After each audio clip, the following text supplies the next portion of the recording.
aribwira yuko wakiriye coin imwe twakubwiye igeze ku gaciro k'amadolari 4. Drop irimo gutanga coin yayo ku buntu. Icyo usabwa no kwiyandikisha gusa ubundi nawe ugatangira kwakira amafaranga y'iyi coin. Ni coin nziza cyane rero, ni coin agaciro kayo ka coin imwe kari ku madolari 4. Yes. Urumva ko ari coin ifite agaciro gafatika kandi ukimara kwiyandikisha uhita uhabwa coin imwe. Ubwo ni amadolari 4. Nkwibutsa ko amadolari 4 ari amafaranga menshi dia. Niba coin imwe ari amadolari 4 urumva ko ni amafaranga y'u Rwanda ari mu mafaranga 5,580. Tugendane rero intambwe ku yindi, turebere hamwe uburyo umuntu yiyandikisha n'uburyo umuntu atangira kwakira izi coin z'ubuntu, nawe agatangira gukora iyi airdrop. Ni airdrop nziza cyane. Let's go. Gutangira gukora amafaranga muri iyi coin urafungura link iri muri description. Urafungura link iri muri description y'iyi video cyangwa se no muri comment pinnings. Ukifungura tugera kuri iyi page imeze gutya. Ikintu uri bukore ni ukuzuza iyi page. Iyi page irimo kugusaba ibintu bitandukanye, harimo email, harimo code yoherezwa kuri email, harimo na password yawe wa creatinze wowe ubwawe. Hanyuma hano email ushyiramo email yawe usanzwe ukoresha kandi ufite muri telefone, kuko hari code wakira kuri email. Reka tugendane intambwe ku yindi. Turaza hano hejuru dushyiremo email, bakubaza email cyangwa se nimero ya telefone, ariko hano twe tugiye gukoresha email. Ndibaza ko ariyo yorohera benshi. Tugiye gukoresha email. Email ngiyewe shyizemo iyi ngiyi. Ukimara kwandikamo email yawe, hano ukimara kwandika email yawe urashyiramo email yawe, uretwanda hano handitse get code. Ugikanda hano handitse get code, baragusaba kubanza kuverifiya kugira ngo wakire message. Usabwa verification yuko utari robo kugira ngo wakire verification ya email. Reka dutegerezeho gatoya iyi page ibanze loading, ubundi turebe. Dore nuko nguko bimeze. Hano rero muri verification, hano verification ziba zitandukanye.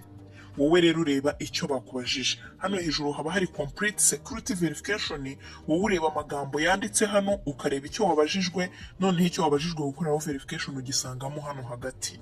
Yes, so rero ubu twebwe tugiye kureba hano, turebe icyo batubajije, ubundi turebe hano hagati tugikoreho.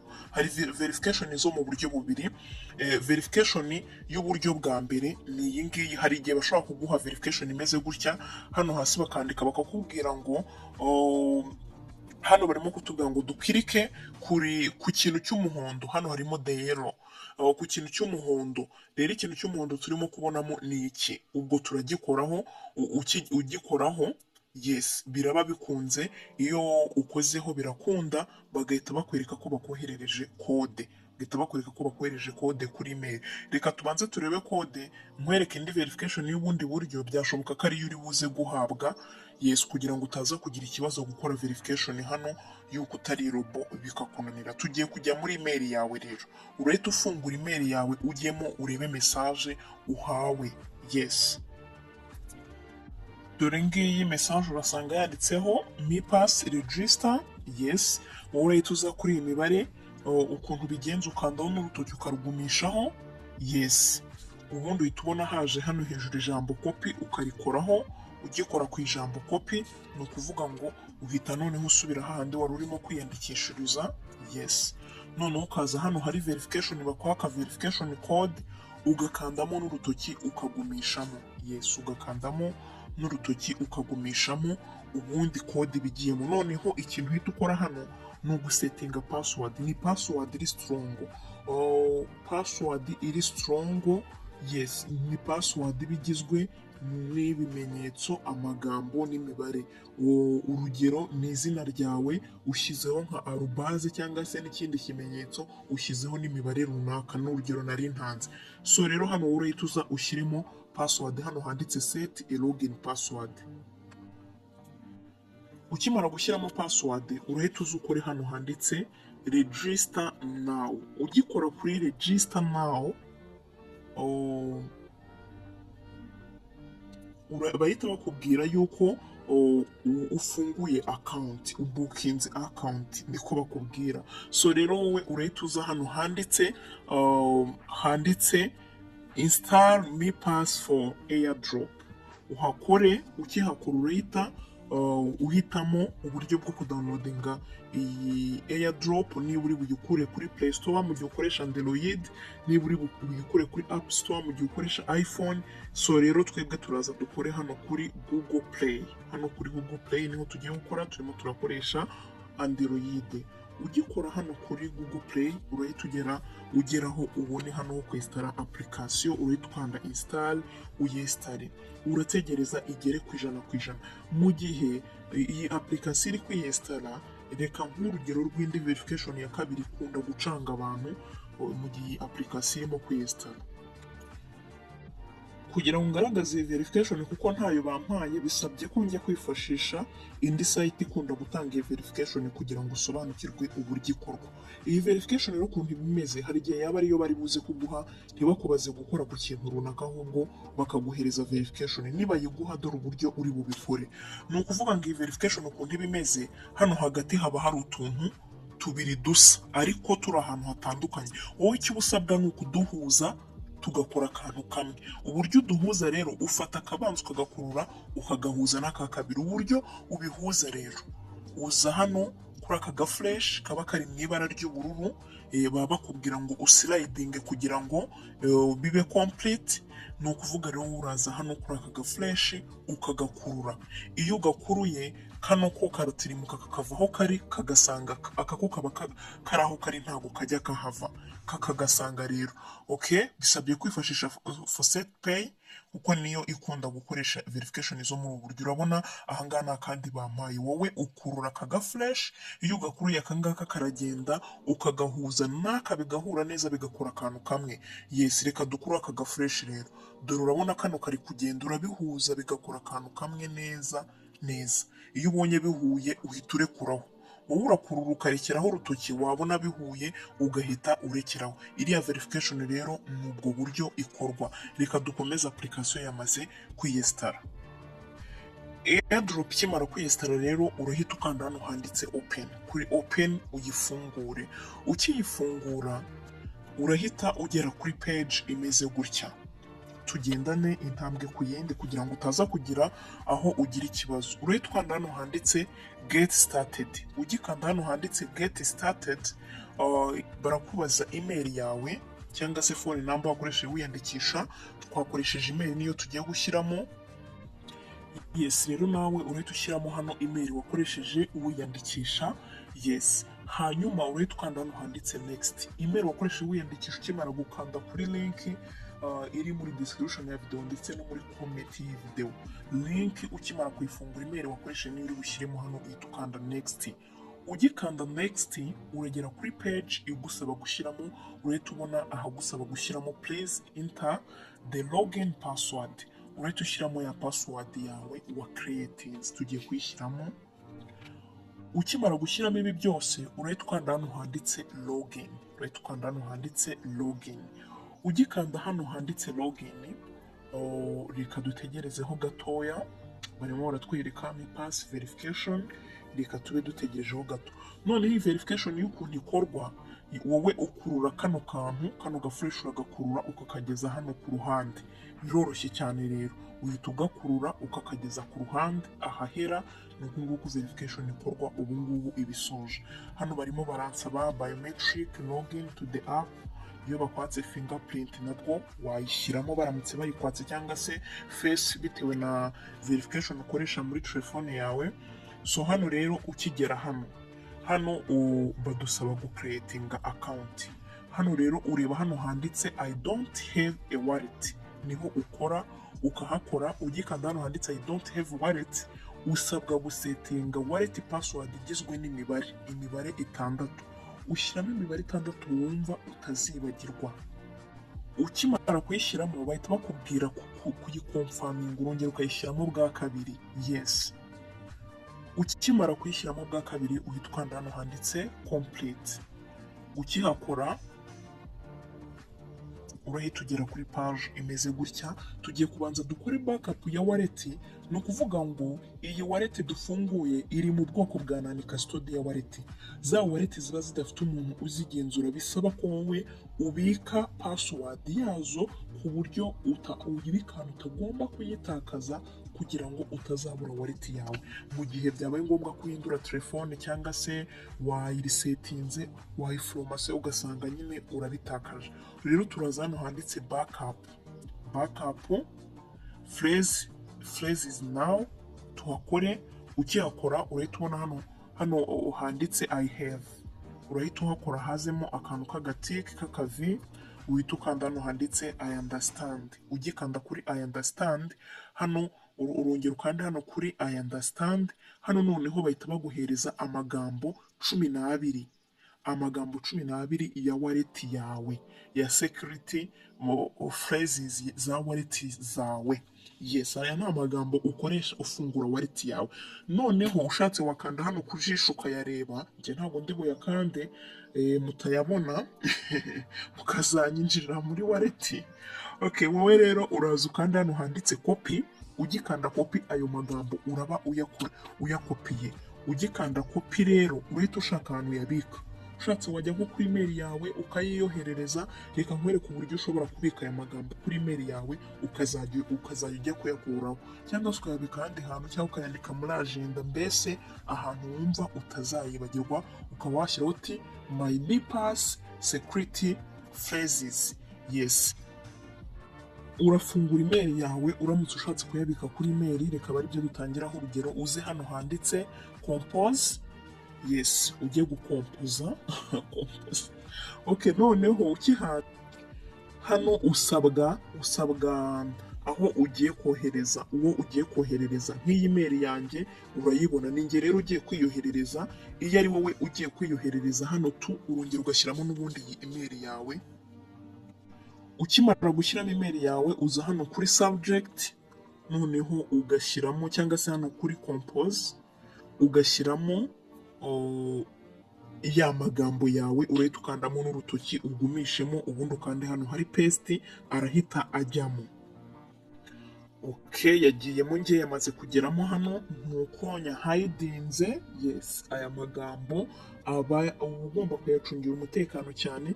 Noneho ukimara kubikora gutya uhita ukanda hano message ihita igenda. Noneho barabikwereka hano hasi ko message yabaye sent.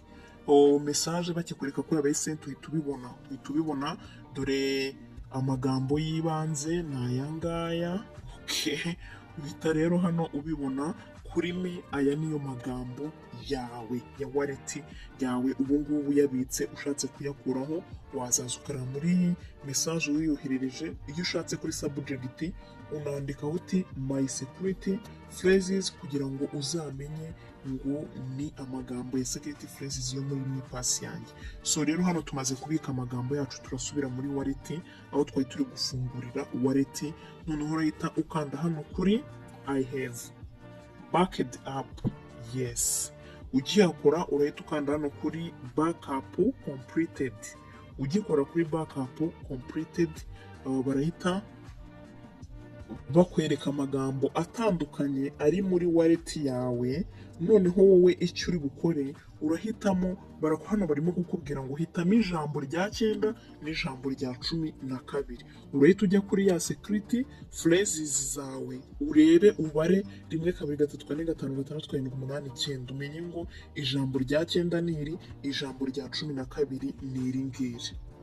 Ukimara kubihitamo rero urahita ukanda hano kuri confirm. Ugikora kuri confirm barahita bakubwira ngo please interconnect. Hano bambwiye ni interlink collect, ubwo wabona byinjize nabi. Okay, hano birakunze, nari nahisemo amagambo atariyo. Ukimara gukora backup ya wallet yawe rero urahita ukanda hano kuri start using MiPass. Ukihakora hano kuri start using MiPass urahita ugera kuri page imeze gutya. Bari bukubwire yuko bino bari kukubwira byuko MiPass network maintenance hano urakanda kuri I understand. Hano rero barahita bakubwira yuko wakiriye ya Mi Pass coin imwe twakubwiye igeze ku gaciro k'amadolari 4. Yes. Hanyuma rero bakakubwira ngo uzajya ubona daily Mi Pass earning, ikindi uzajya ubona airdrop ndetse na chicken reward. Hanyuma hano bakakubwira ngo kugira ngo ubone izindi nyungu usabwa gukora KYC. Wowe urahita ukanda hano handitse claim now, uhita ukanda claim now, ugikanda claim now urahita ugera kuri iyi page ikubwira ngo ukore verification my dear. Ni ukuvuga ngo hano umuntu akora KYC verification. Ibi tumaze kubimenyera ko mu ma trading exchange cyangwa se mu ma crypto exchange, mu kintu cyose gifite umutekano uhambaye mu bintu bijyanye n'amafaranga cyangwa se na cryptocurrency, hasabwa verification cyane cyane muri izi application ziba zitanga ama airdrop, ama coin y'ubuntu. Baba bakeneye ko umuntu akora verification kugira ngo ataza kugira ubucitinga system ugasanga creatinze konti nyinshi. Ikindi baba bagira ngo bacunge umutekano wa asset w'imitungo yawe itangirika. So rero hano tugiye gukora verification. Hano verification uyikora muri ubu buryo tugiye kurebera hamwe. Urahita uza ukanda hano handitse verify now. Aha handitse verify now atariho uhise ubona, uraza hano ngira ngo hasi uri kuhabona utuntu dutandukanye. Uri kuhabona asset, MiID, DApp na record. Wowe noneho urahita uza hano hari MiID uhakore. Ukihakora urahita ubona hano handitse verify now. Ukibona hano handitse verify now urahakora, noneho bakwereke uburyo ugiye kuverifyamo.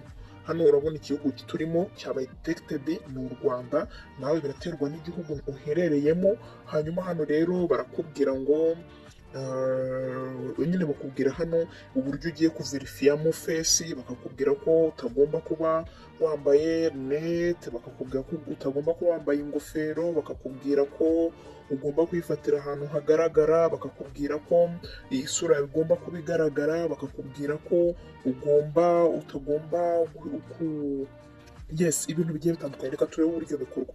Uhita ukanda hano handitse start detection. Hano hasi handitse start detection urimo kuhabona. Ukihakora urahita ugera kuri iyi page igusaba ngo wemerere Mi Pass ibe yabasha gufata ifoto cyangwa se no kurikodinga video. Tugendane step by step urebe uburyo ugiye gukora verification muri iyi airdrop, kuko ni nziza rwose, irimo gutanga coin z'ubuntu. Reka rero turebe uburyo umuntu akoramo verification. Uraza hano kuri while using the app utange permission.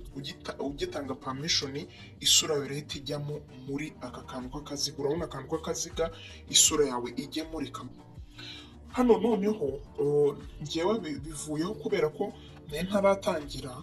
Reka nongere nkande start again. Ubona akarubu kakubwira ibyo ukora. Hano biba binanditseho. Hano barimo kumbwira ngo negere kamera, close the camera. Ureba amagambo bari kumbwira ngo nashyizaga flash. Hano bari kumbwira ngo mpumbye amaso. Hano bari kumbwira guhumbya amaso. Hano bari kumbwira kuzunguza umutwe, ubwo ndawujyana iburyo n'ibumoso. Wowe nyine ureba hariya hari akarobot kaba kakubwira ibyo ukora, ndetse ibyo gukora n'amagambo yabyo aba yanditseho. Yes. Noneho hano barambwiye ngo yes, nibyo nshaka kukwereka kugira ngo ubone ko izi airdrop ziba ziri seriye. Impamvu babikora baba bagira ngo hatagira umuntu uzana ibintu by'amanyanga akaba yafungura konti nyinshi, kandi impamvu baba batanga amafaranga no kugira ngo bagire abantu benshi batandukanye bakoresha airdrop yabo cyangwa se system yabo. So rero bo bakoresha verification kugira ngo hataza kugira abantu baba bacitinga system. Nk'ubu ngubu hano barambwiye ngo babonye ko MiID yabaye detected. Bambwiye ko n'ubundi nari narakoze verification. Yes, ariko we kuko utari warakoze verification birakunda. Yes, biri bukunde. Hanyuma rero bikimara gukunda urahita ukanda next ugere kuri iyi page noneho yo gukora advanced verification. Yes, twagiye. Urahita ugera kuri iyi page tugiye kureba uburyo advanced verification umuntu ayikora. Ni ukuvuga ngo advanced verification uburyo uyikora noneho hano twabonye ko ubanza kuverifiya isura, hano noneho ugiye gushyiramo aderesi yawe ihura n'iyo iri ku irangamuntu. Hano rero uraza ukandika last name, ni izina rye rya kabiri rihura neza n'iri ku irangamuntu yawe. Hano ni izina rya mbere, then hano ni igitsina, niba ari male niba ari female ubishyiramo. Ubwo rero hano twe turahitamo F, baburetse ko n'ubundi twe bidakunda kubera twakoze verification. Hano n'ubundi twe ntibyakunda, so rero tugiye kubaha urugero. Hano tugiye kwifashisha amazina ari aho ngaho. Wenda tuvuge izina rye ni smart worker, hano bakubaza izina rya kabiri ubwo ni worker, biraterwa n'izina ryawe. Hano ni urugero turi gutanga, then irya mbere ubwo ni smart, ni urugero. Yes, birumvikana smart. Hanyuma rero wowe ukimara kwandika amazina urahitamo gender yawe, niba ari umugabo ni M, niba ari umugore ni F, biraterwa na gender yawe. Hano igihugu ho ugisangamo, bakakubaza ID type, tugiye gukoresha national ID, biraterwa nawe naho uherereye. Ku muntu udafite national ID, hano hari ubundi buryo wakoresha passport, wakoresha permis yawe, nabyo birakunda, ariko twebwe hano turakoresha national ID, reka bariyo duhitamo. Hano rero bahita bakubaza ID number, ushyiramo imibare ya ID yawe yo kwirangamuntu urayandikamo hano. Ukimara kuyandikamo hano urakomeza hano ufotore uruhande rw'imbere rwawe rwa ID, ufotore imbere uruhande rw'imbere. Numara kurufotora urahita uza hano ufotore n'uruhande rw'inyuma rwa ID. Yes, urahita uza hano ufotore n'uruhande rw'inyuma rwa ID. Reka tubikore rero. Urafata ID yawe ku ruhande rw'imbere rubanza, kugira ngo urufotore uraza ukandemo hano hagati. Ugikanda hano hagati urahita ubona hano handitse take photos, uhakore. Ubundi noneho ufate ifoto y'uruhande rw'imbere rwawe rwa ID, ube uri ahantu hafite urumuri hagaragara neza. Noneho upimemo neza muri aka kantu, baguha akantu kameze nk'ID ukaringanizamo neza, ukareba ko impande zose za ID zigaragara kandi ukareba ko amagambo asomeka, uhite wemeza ufotore. Yes, hanyuma hano back side naho, hano naho urahita uza ukoremo. Ubundi ugikoramo nabwo urabona aho gushyira uruhande rw'inyuma, ubwo urahindukiza irangamuntu yawe ushyire mu ruhande rw'inyuma. Ubundi gufotora urakora hano, gufotora urakora hano. Yes, niho umuntu ari gukora afotora. Ubundi ukimara kuhakora biraba bigiyemo. We noneho icyo uri bukore urakora hano handitse I have a read. Yes, numara kuhakora rero urahita ubona hano handitse next, uhakore hano handitse next. Harahita hafunguka, urahita uhakora handitse next. Ukihakora urahita ugera kuri iyi page ikubwira on chain verification, niba kubwira ko bifite kugufata amasaha 24, ibintu nk'ibyo ngibyo. Hanyuma wowe rero uhita uza ukande hano handitse complete. Ugikanda complete barahita bakwereka yuko verification yawe iri butware amasaha 24. Yes, ngira kurimo kubibona, bahita bakwereka ko verification yawe iri butware amasaha 24. Noneho rero gukorwa ikimara kuba success, urahita wakira indi message ya Mi Pass. Ni ukuvuga ngo hano urabanza wakire Mi Pass register, ya indi ya verification code.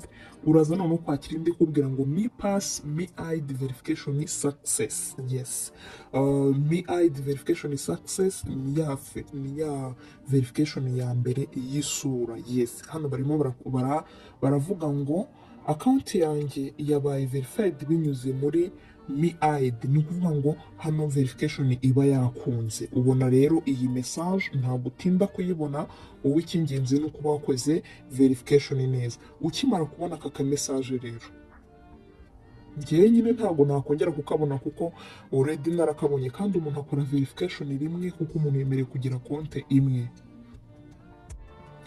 Uraza hano kuri urahita ubona urahasanga hano muri Mi Pass coin, hano urahasanga Mi Pass coin imwe, bakwereke ko iri muri staking. urasanga mipas coin imwe urabona yuko iri muri staking. Hanyuma hano iyo uhakoze kuri mipas coin bakwereka mipas ufite muri staking. Okay, yes, barimo barayinyereka, then igenda yimayininga ugenda ubona inyungu kuri iyi coin yawe ibiri muri staking. Izi nyungu umuntu agenda abona, ngira ngo urabibona ko zigenda zihinduka, ziba zirimo kwimayininga. Hano hari 141, bibaye 143. Yes, bigenda rero byimayininga bibaye 145, ngira ngo urabibona. Hanyuma rero izi nyungu z'iyi staking ugenda ubona kuri iyi coin yawe uba wahawe y'ubuntu nizo umuntu abikuza. Hanyuma rero iyo wamaze gukora advanced verification, nkubutsa ko verification isanzwe niriya gushyiramo isura, yes, iyo inakunze bahita baguha message. None iyo wamaze gukora advanced verification hano uhita ubona iyo uje hano kuri me ID ukahakora, yes, bahita bakwereka yuko ukaza hano kuri verify now, bahita bakwereka ko mipas verification yawe, okay, ukanze kuri verify nawe bahita bakwereka ko advanced verification hari me ID verification, noneho hakaba na advanced authentication cyangwa se verification. Bahita bakwereka ko iri under confirmation, itegereje kwemezwa. Yes, hanyuma rero w'ibyo ntubyitaho, icy'ingenzi ni uko uba urimo kumayininga. Iyi mining iroroshye cyangwa se iyi airdrop iroroshye cyane. Wowe icyo ukora ni ugukoreramo, ni ukwinjiramo ugafungura account ugakora verification, ubundi noneho iyi coin yawe baguha ibiri muri staking, ubundi ikagenda yimayininga ukabona inyungu zayo nizo zibikuzwa. Stay tuned, turaza kubereka video none igaragaza uburyo umuntu abikuza zino nyungu z'iyi coin umuntu aba arimo kubona hano. Si ibyo gusa kandi hano hari n'uburyo ubonamo coin bwa day checking. Iyo uje gucekinga ku munsi uraza ukahakora check hano kuri check-in. Iyo uhakoze hano ni ukuvuga ngo iyo uhakoze bundi uracekinga, ariko hano batubwiye ko system iri muri maintenance, bari muri maintenance. So rero ntago hano turimo turakora daily check-in, ariko maintenance nirangira, ngira ngo nahanga barimo kubivuga, yes, nirangira umuntu yabasha gukora daily check-in bigakunda. Ikindi hano hagiye harimo uburyo butandukanye. Ikindi hari n'uburyo bwo kuba watumira inshuti yawe ikaba yafungura konti muri iyi mipas. Uza hano kuri invite ukaba wamuha link. Ku bantu rero bagira impano yo gutumira cyangwa se babishoboye, ntabwo bishoborwa na buri wese, niyo mpamvu umuntu aba atabitinzeho ngo tubivugeho cyane, ariko ku bantu bagira impano yo gutumira nabwo watumira inshuti zawe mugafatanya gukoresha iyi airdrop, nabwo harimo profit. So rero stay tuned, turaza kubereka uburyo bwo kubikuza. Ikindi nk'uko twabibabwiye, tugiye kubahereza application nyinshi ndetse na website nyinshi zitandukanye zo gukoreramo amafaranga, ku buryo kandi tuzajya tureba izishoboka ku buryo byagushobokera ko hamwe ugenda ukahakorera amafaranga make n'ahandi andi, then igihe cyo kubikuza cya minimum w'izoro cyagera ukabikuza ugasanga ukoreye amafaranga afatika kandi nta kindi gishoro usabwe, ukoresheje telefone yawe na internet. Wowe